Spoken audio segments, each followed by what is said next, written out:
Hey guys, তোমরা কেমন আছো? আশা করছি অনেক ভালো, সুস্থ এবং সাবধানে আছো।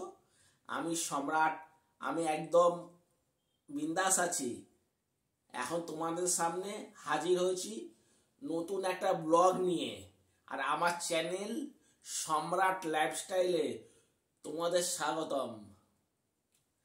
আচ্ছা, তোমরা বলো তো, স্মার্টফোন ব্যবহার করা ভালো কি খারাপ? ভালো খারাপ দুটো দিক আছে। ভালো দিকটা হলো আমাদের প্রতি মুহূর্তে স্মার্টফোন ছাড়া একদমই চলে না। এখন সমস্ত কিছু ফোনের মধ্যে। খাবারের অর্ডার দিতে গেলে ফোনের মধ্যে, আধার কার্ডের লিঙ্ক বলো, রেশনের কার্ডের জন্য সমস্ত কাজ কিন্তু ফোন ছাড়া একদমই অচল। আর বিশেষ করে যোগাযোগ ব্যবস্থা জন্য ফোন অন্তত জরুরি। আর খারাপ দিকটা হচ্ছে গিয়ে এই ফোন অত্যাধিক ব্যবহার করার ফলে ছোট ছোট ছেলে এবং মেয়েরা তাদের ভবিষ্যৎ একদম অন্ধকার করে ফেলছে। পড়াশোনা না করে সারাক্ষণ এই মোবাইল ফোনটা নিয়ে ডুবে থাকছে।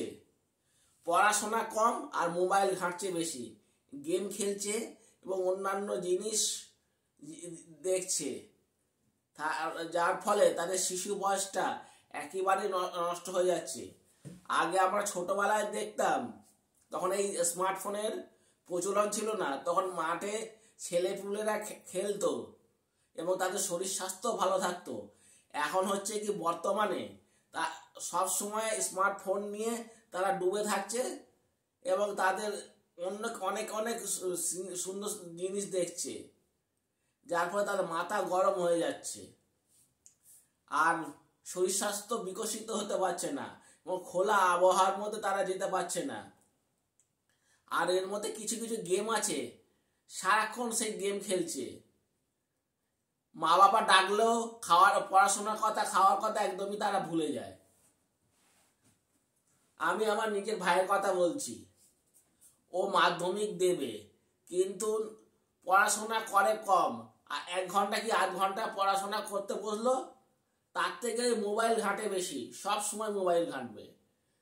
সকালবেলা মোবাইল ঘাঁটলো, পড়া যদি থাকে পড়তে গেল, এসে মোবাইল ঘাঁটলো।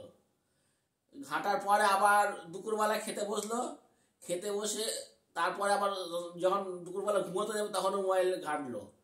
আর বিকালবেলা তাই। সারাক্ষণ আমার দিক দিয়ে বলছে, আমার ভাই সারাক্ষণ মোবাইল ঘাঁটে, যার ফলে অত্যাধিক মোবাইল কিন্তু ঘাঁটা একদমই খারাপ।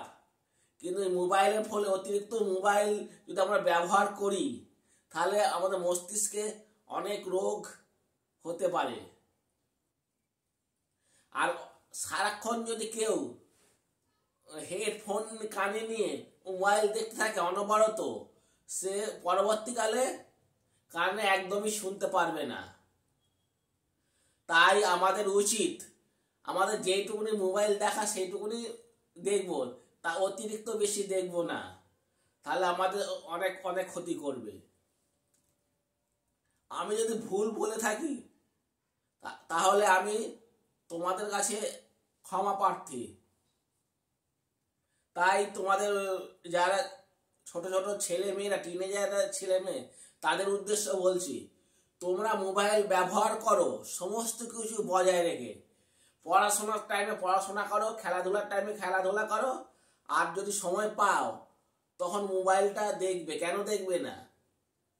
কিন্তু দেখো, একটা একটা টাইম করে নেবে, টাইমের মধ্যে মোবাইলটা দেখবে। কিন্তু সারাদিন একদমই মোবাইল নিয়ে তোমরা পড়ে থাকবে না, এতে আখির তোমাদেরই ক্ষতি হবে।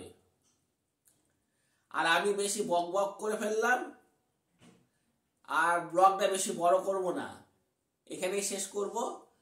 আর যারা আমার সম্রাট লাইফস্টাইল চ্যানেলটাকে সাবস্ক্রাইব করোনি, অবশ্যই সাবস্ক্রাইব করে আমার পাশে থাকো। আর নোটিফিকেশন বেলটা অন করে রাখবে, তাহলে আমি যে কোনো ব্লগ ছাড়বো তোমাদের কাছে প্রথমে পৌঁছাবে। আর বেশি করে লাইক দেবে, আমাকে সাপোর্ট করবে বেশি করে। আর বন্ধুদের ব্লগটা যদি ব্লগ বলো, ভিডিও বলো, যদি ভালো লাগে অবশ্যই বন্ধুদের মধ্যে শেয়ার করে দেবে। তাহলে এখনই শেষ করব। তোমরা ভালো থাকবে, সুস্থ থাকবে, সাবধানে থাকবে। Tata, good bye. পরের ব্লগ দেখার জন্য অপেক্ষা করতে থাকে। তোমাদের জন্য আরো সুন্দর সুন্দর ব্লগ আমি নিয়ে আসবো আশা করি, যদি আমাকে সাপোর্ট তোমরা করে যাও। আমি এক একটা বিষয় নিয়ে তোমাদের সামনে আলোচনা করতে আসবো। তাহলে আমি এখানেই শেষ করছি। Tata, good bye.